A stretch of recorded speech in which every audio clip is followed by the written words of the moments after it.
नमस्कार दोस्तों, आप लोगों का एक बार फिर से स्वागत है हमारे YouTube चैनल MSH क्लासेस पर। दोस्तों, आज हम लोग भारतीय इतिहास का एक महत्वपूर्ण टॉपिक जो कि सविनय अवज्ञा आंदोलन है उसको करने जा रहे हैं। ये भारत में जितने भी एग्ज़ाम होते हैं उन सारे एग्ज़ाम के लिए यह बहुत ही इम्पोर्टेंट टॉपिक है। यह आंदोलन गांधी जी के द्वारा प्रारंभ किया गया था। हम लोग जानते हैं कि कोई भी आंदोलन होता है तो उसके पीछे कुछ ना कुछ कारण ज़रूर होता है। तो बस आप इतना जान लीजिए कि इस आंदोलन के कारण से लेके परिणाम हर एक बिंदुओं पे प्रसार का हर एक बिंदुओं पे हम लोग अच्छे तरीके से चर्चा करेंगे। आज के बाद दोबारा ये टॉपिक आपको कहीं भी पढ़ने की ज़रूरत नहीं होगी और एग्ज़ाम में कहीं से भी क्वेश्चन आएगा तो आप उसका आंसर करने के लिए सक्षम होंगे।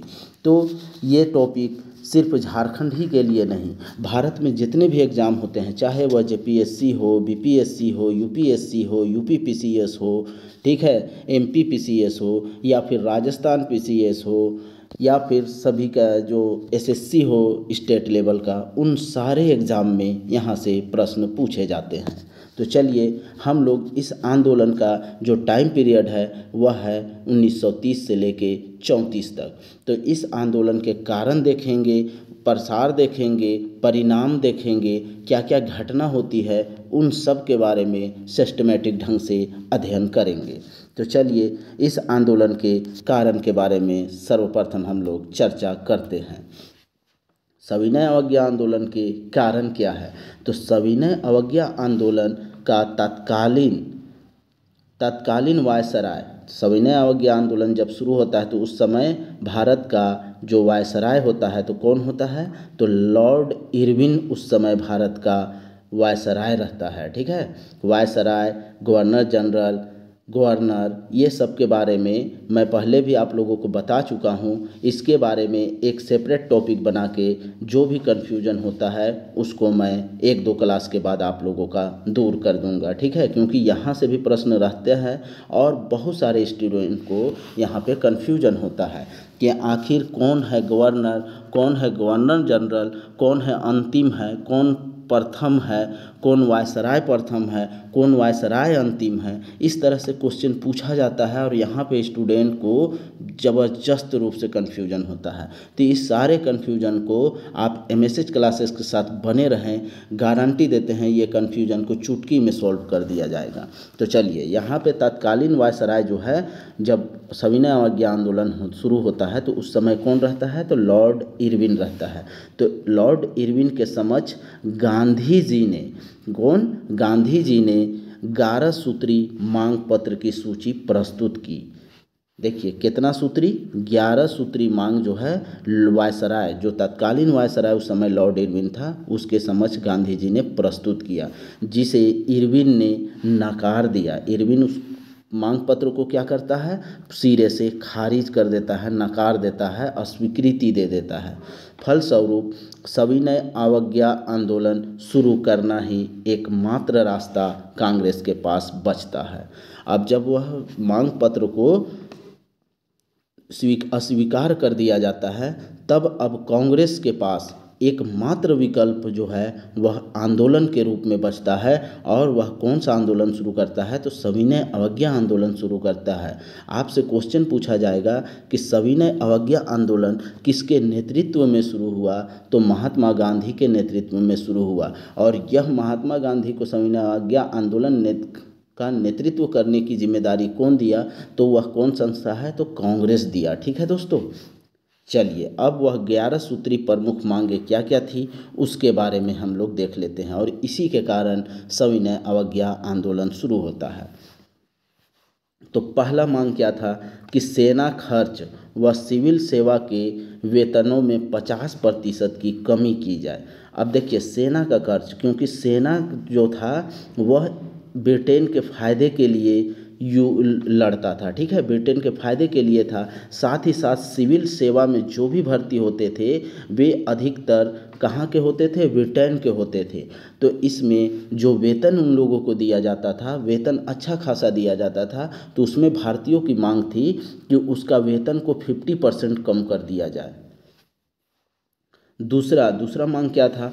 पूर्ण शराबबंदी हो, क्योंकि अंग्रेज जो है वह व्यापार करते थे और हम लोग का जो लोकल, जैसे अभी क्या है, हम लोग को अभी झारखंड में ही देखा जाए तो झारखंड में पचई पचई कर लगा दिया गया है, अर्थात हड़िया दारू पे कर लगा दिया गया, जबकि सरकारी दारू जो है, जो इंग्लिश दारू है, वो धड़ल्ले से बिक रहा है और सरकार उसको बेच रहा है। तो इस तरह से यहाँ पर भी पूर्ण शराबबंदी की मांग भारतीयों के द्वारा की गई थी। भारतीयों के द्वारा कहने का मतलब है कि कांग्रेस के द्वारा, ठीक है। तीसरा जो डिमांड था वो क्या था? राजनैतिक कैदियों की रिहाई हो, अर्थात भारत में जितने भी उस वक्त के कैदी थे, और वे कैदी क्या थे? भारत की गुलामी के विरुद्ध आवाज़ उठाया जो भी, या जो भी ब्रिटेन सरकार के खिलाफ आवाज़ उठाया, उन सबको कैदी मान लिया जाता था, गिरफ्तार कर लिया जाता था, ठीक है। तो उन सब की रिहाई की मांग किसके द्वारा की गई? कांग्रेस के द्वारा की गई, इसी 11 सूत्री मांग के अनुरूप में। चलिए चौथा मांग जो देखते हैं वो भारतीयों के द्वारा किया।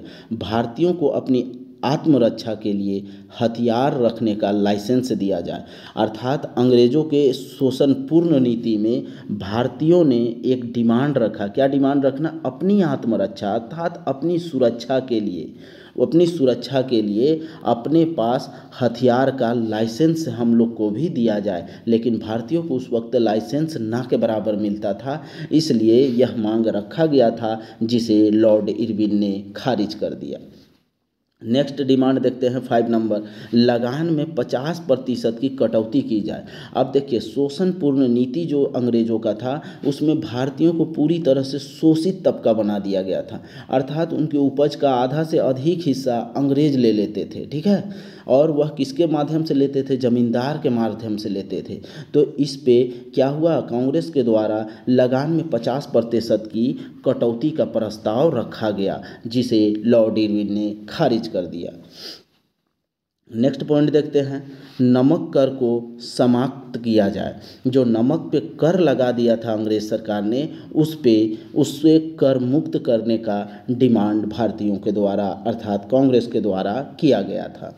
नेक्स्ट हम लोग देखते हैं, नशीली वस्तुओं के क्रय विक्रय पर प्रतिबंध लगाया जाए, अर्थात जो भी नशीली वस्तुएं जो भी है, जैसे कि दारू है, चरस है, गांजा है, इन सभी वस्तुओं के क्रय विक्रय पे भारतीयों ने पूर्ण प्रतिबंध लगाने का आग्रह किया था, जिसे लॉर्ड इरविन ने अस्वीकार कर दिया।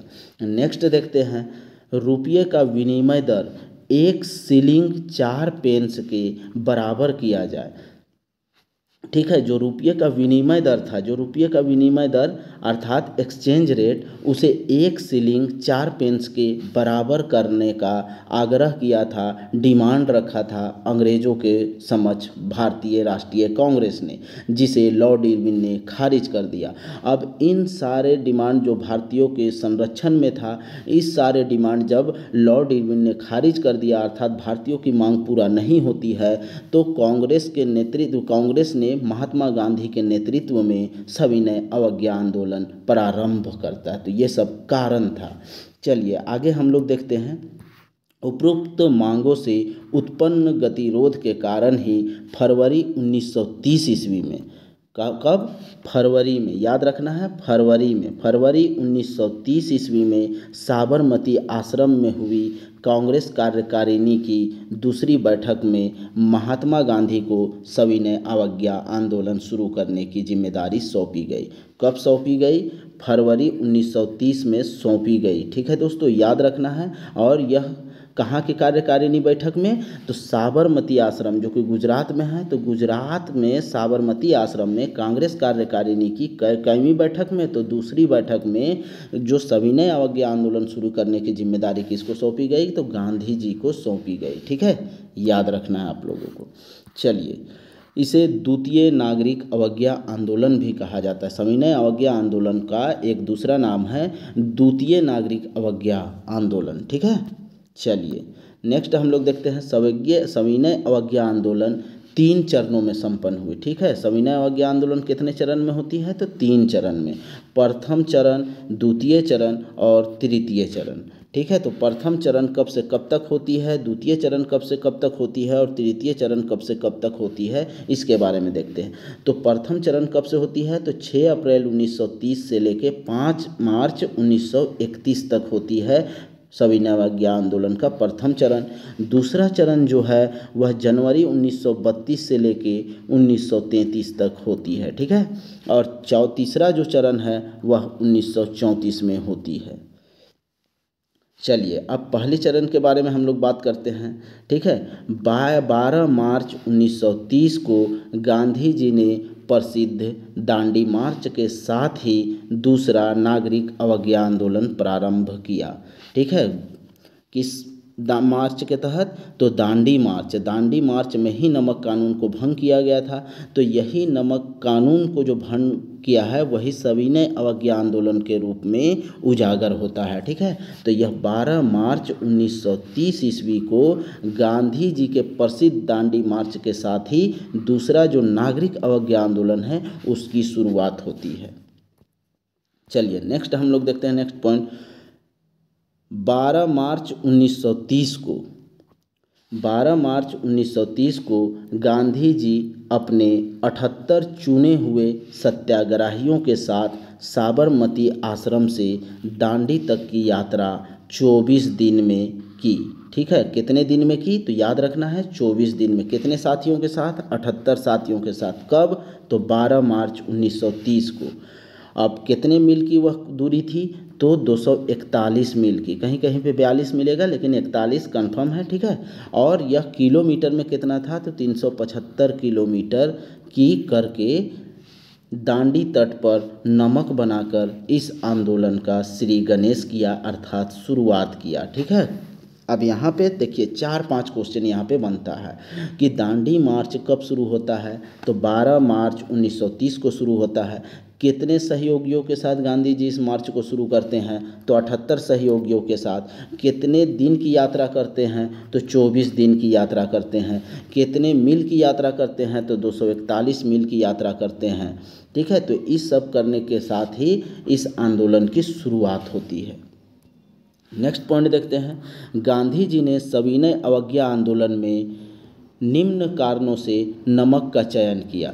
जैसे अब देखिए सविनय अवज्ञा आंदोलन में नमक का ही कानून को क्यों भंग किया गया, इसके पीछे का कारण आप लोग समझिए।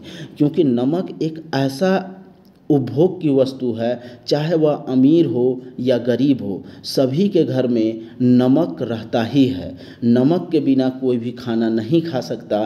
तो इसलिए नमक ऐसा जो कि सभी की ज़रूरत की चीज़ है और उस पे जो अंग्रेज़ टैक्स लगाए हुए थे और उस टैक्स को भंग करने के लिए, रोकने के लिए इसी नमक का क्या किया गया, चुनाव किया गया, जिससे कि इस आंदोलन में लोगों की ज़्यादा से ज़्यादा भागीदारी हो और भारतीयों को लगे कि यह आंदोलन जो है हमारे रोजी रोटी के लिए, हमारे घर के लिए, हमारे हक के लिए यह आंदोलन शुरू हुआ है और इसके साथ ही उन लोगों की भागीदारी इस आंदोलन में बढ़े। कह के ही गांधी जी ने नमक को ही इस आंदोलन का प्रतीक के रूप में इस्तेमाल किया, ठीक है। चलिए अब क्या लिखा है इसके बारे में हम लोग देख लेते हैं। गांधी जी ने सविनय अवज्ञा आंदोलन में निम्न कारणों से नमक का चयन किया, जैसे आपसी फूट ना हो, जनसाधारण तक पहुंच एवं रोजगार में वृद्धि आदि प्रमुख कारण के वजह से ही नमक का प्रयोग किया गया या नमक को इस आंदोलन के लिए चुनाव किया गया। आंदोलन के प्रमुख कार्यक्रम, इस आंदोलन में प्रमुख कार्यक्रम भारतीयों के द्वारा क्या क्या किया गया उसके बारे में अब हम लोग जानकारी लेते हैं। नमक कानून तथा ब्रिटिश कानूनों का उल्लंघन करना, ठीक है। मीन्स की उल्लंघन करना मीन्स कि उसकी जो कानून बनी हुई थी उसकी धज्जियाँ उड़ाना। दूसरा जो है क्या कार्यक्रम था, कानूनी अदालतें, सरकारी विद्यालयों, महाविद्यालयों एवं सरकारी समारोहों का बहिष्कार करना। अर्थात भारतीयों के द्वारा इस सविनय अवज्ञा आंदोलन में क्या किया गया, जितने भी अदालतें हैं उन सब का बहिष्कार करना, सरकारी स्कूलों से बच्चे को बाहर निकालना और उसका परित्याग करना, बहिष्कार करना, साथ ही साथ कॉलेजों का परित्याग करना, बहिष्कार करना इस आंदोलन का प्रमुख कार्यक्रम था। नेक्स्ट पॉइंट देखते हैं, भू राजस्व, लगान तथा अन्य करों की अदायगी पर रोक। भू राजस्व अर्थात भूमि पे जो राजस्व होता था, जो लगान वसूला जाता था या अन्य प्रकार का जो कर लिया जाता था, उन सभी करों पे क्या किया गया, रोक लगा दिया गया। अर्थात भारतीयों के द्वारा कर नहीं चुकाने का वचन लिया गया। ठीक है, नेक्स्ट पॉइंट देखते हैं, शराब तथा अन्य मादक पदार्थों का विक्रय करने वाली दुकानों पर शांतिपूर्ण धरना। भारतीयों के द्वारा जितने भी नशीली या मादक पदार्थ का सेवन करने वाले, विक्रय करने वाले स्थान थे, दुकान थे, उन सभी पे शांतिपूर्ण धरना प्रदर्शन किया गया। नेक्स्ट देखते हैं, विदेशी वस्तुओं एवं कपड़ों का बहिष्कार।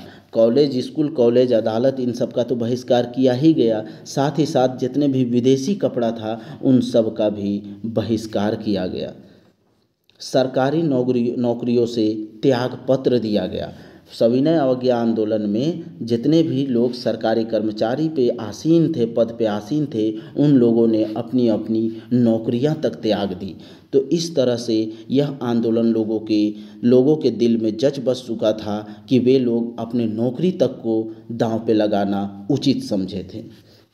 नेक्स्ट पॉइंट देखते हैं, विधायिका से त्याग पत्र। अब जो भी विधायिका अर्थात जहाँ पे कानून बनता है, वहाँ जितने भारतीय लोग शामिल थे, उन लोगों ने वहाँ से भी अपना त्याग पत्र दे दिया। तो इस तरह से पूरी तरह से अस्वीकृति अर्थात असहयोग की नीति भारतीयों के द्वारा अपनाया गया और कानूनों की धज्जियां उड़ाया गया, जिसके कारण इस आंदोलन का प्रसार बहुत तेज़ी से फैला और भारतीयों को लगने लगा कि यह आंदोलन हम लोग के लिए ही लड़ा जा रहा है।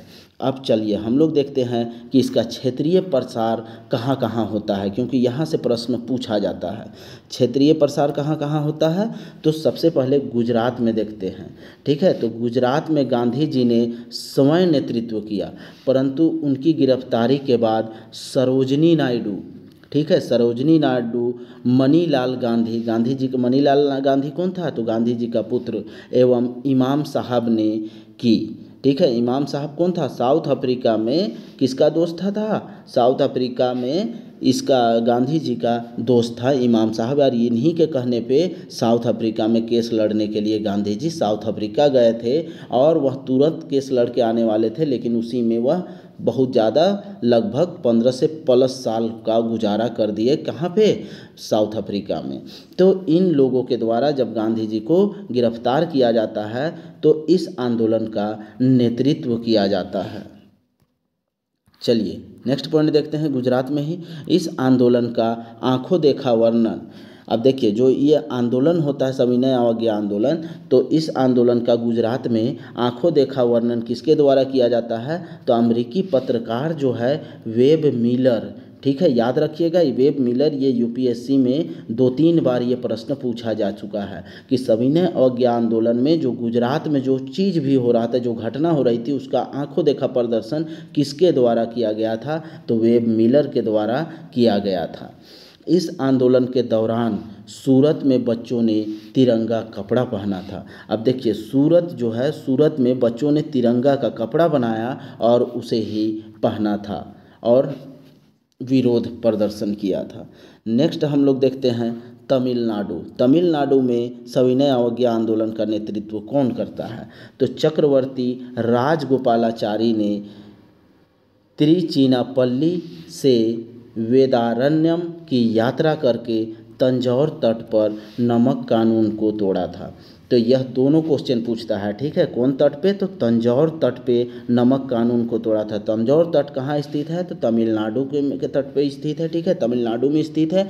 और कौन वहाँ पे इस सविनय अवज्ञा आंदोलन या नमक कानून, नमक सत्याग्रह का नेतृत्व कौन किया था, तो चक्रवर्ती राजगोपालाचारी के द्वारा इसका नेतृत्व किया गया था। अब वह कहाँ से कहाँ तक, जैसे गांधी जी के द्वारा हम लोग क्या देखें, साबरमती से दांडी की यात्रा की।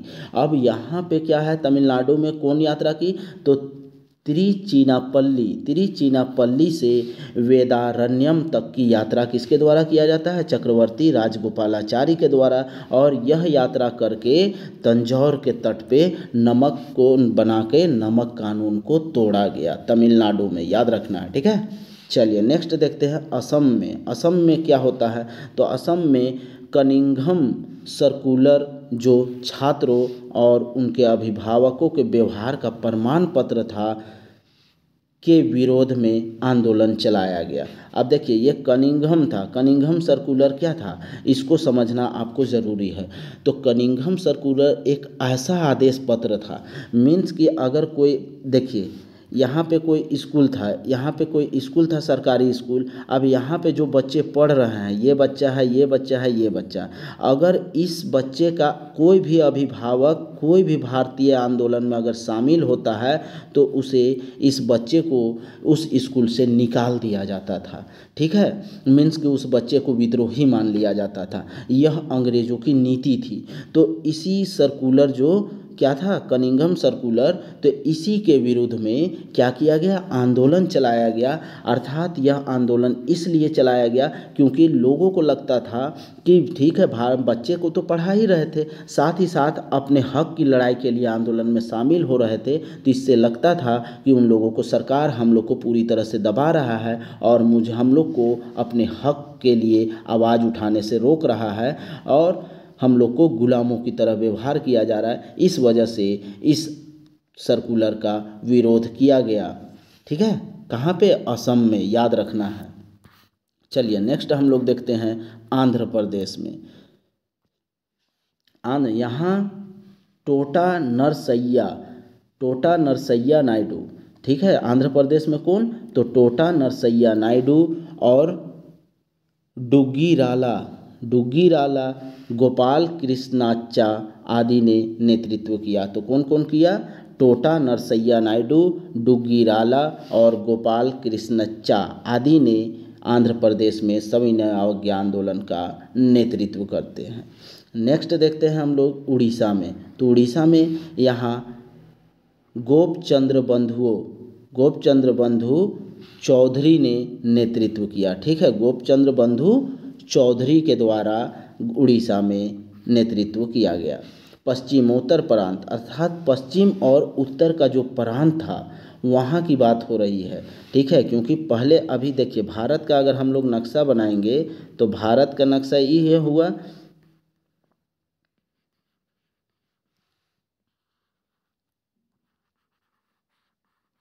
ठीक है। भारत का नक्शा ये हुआ, तो पश्चिम के तरफ, पश्चिम में उत्तर की तरफ, अर्थात ये पाकिस्तान वाला इलाका, ठीक है। गुजरात के बाद जो पाकिस्तान वाला इलाका, पहले भारत में ये भी शामिल था।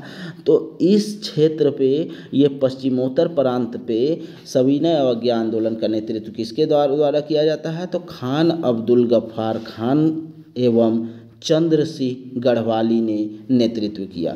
तो किसके द्वारा? तो खान अब्दुल गफ्फार खां और चंद्र सिंह गढ़वाली के द्वारा पश्चिमोत्तर प्रांत में सविनय अवज्ञा आंदोलन का प्रारंभ किया जाता है, नेतृत्व किया जाता है, ठीक है, याद रखना है।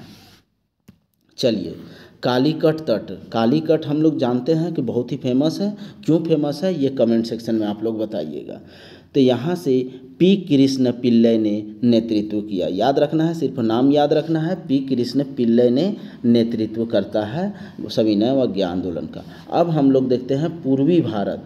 पूर्वी भारत में नागालैंड की रानी गेडेनलियो, ठीक है, गेडेनलियो ने मात्र 13 वर्ष की उम्र में इस आंदोलन में कूद पड़ी और गिरफ्तार होकर आजीवन कारावास की सज़ा काटी।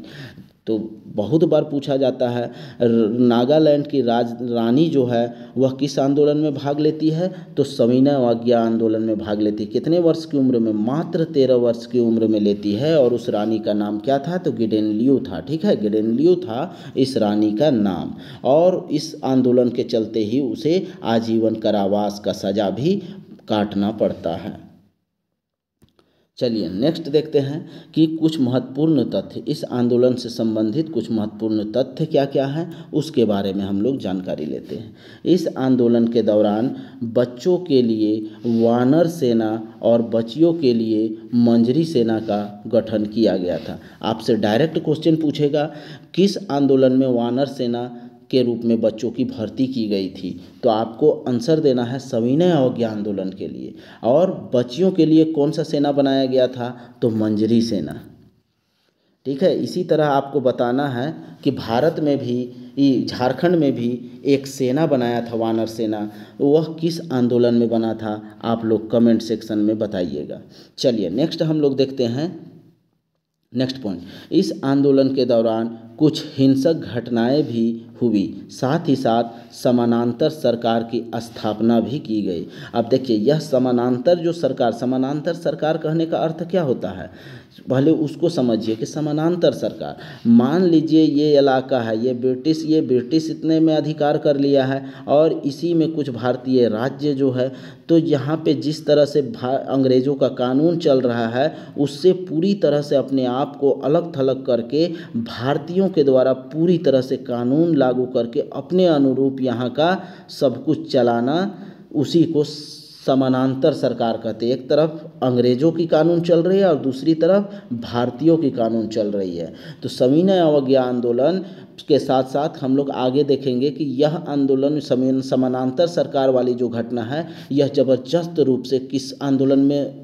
उभर के सामने आती है, तो भारत छोड़ो आंदोलन में। भारत छोड़ो आंदोलन में जो बलिया था, बलिया जो है वह सबसे ज़्यादा देर तक समानांतर सरकार गठन करने में सफल रहा था। यह क्वेश्चन बार बार पूछा गया है, यूपीएससी में पूछा गया है, बीपीएससी में पूछा गया है, यूपी पीसीएस में पूछा गया है, राजस्थान पीसीएस में पूछा गया है। ठीक है, और ये वाला भी सभी एग्ज़ाम में पूछा गया है कि सविनय अवज्ञा आंदोलन के दौरान समानांतर सरकार का गठन कहाँ हुआ था, तो महाराष्ट्र का सोलापुर जो जगह है वहाँ पे समानांतर सरकार का गठन किया गया था।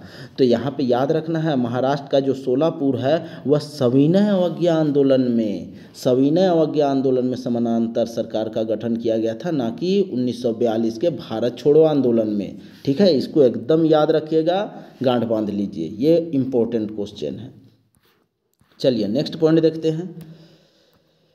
सविनय अवज्ञा आंदोलन में क्या होता है, प्रभात फेरी के माध्यम से इस आंदोलन में लोगों को जोड़ने का काम किया गया। अर्थात प्रभात फेरी प्रभात मतलब घूमना। ठीक है, सुबह सुबह जो घूमते हैं, मीन्स कि पेपर बांटने के लिए कबाड़ी वाले, इस तरह के माध्यम से लोग घूम घूम के सविनय अवज्ञा आंदोलन का क्या करते थे, प्रचार प्रसार करते थे। साथ ही साथ लोगों को इस आंदोलन से जुड़ने का आह्वान किया जाता था। नेक्स्ट, झंडे को लेकर विशेष सम्मान दर्शाया गया। इस आंदोलन में झंडे को लेकर विशेष सम्मान दर्शाया गया, अर्थात राष्ट्र के प्रतीक के रूप में झंडे का प्रयोग प्रारंभ किया गया। तो इस तरह से सविनय अवज्ञा आंदोलन के बारे में हम लोग इकट्ठा जानकारी हासिल किए। नेक्स्ट हम लोग फिर से भारतीय इतिहास का कोई नया टॉपिक लेंगे और उसमें पूरा डिटेल आप लोग को कराया जाएगा। बस अगर यह वीडियो लेक्चर आपको अच्छा लगा तो इसे ज़्यादा से ज़्यादा लाइक कीजिएगा और अपने फ्रेंड सर्कल में इसे शेयर भी कीजिएगा। चलिए दोस्तों, हम लोग फिर मिलते हैं नेक्स्ट वीडियो में। तब तक के लिए आप लोग पढ़ते रहिए, अपना ख्याल रखिए। जय हिंद।